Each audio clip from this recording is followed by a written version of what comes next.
มาแล้วมาแล้วมาแล้วสารกำจัดวัชพืชที่สามารถฉีดทับอ้อยได้มาแล้วเด้อรั่วทับอ้อยรั่วทับอ้อยรั่วทับอ้อย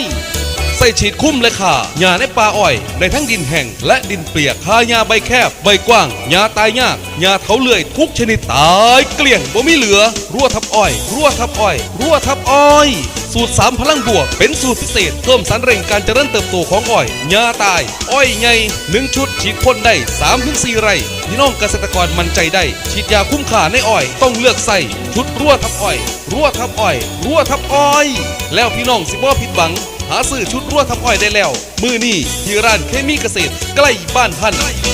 หัวใจไอ้หนุ่มรถไถที่จอดเอาไว้กลางใจสาวไรอ้อยเงินเก็บก็พอมีแต่น้อย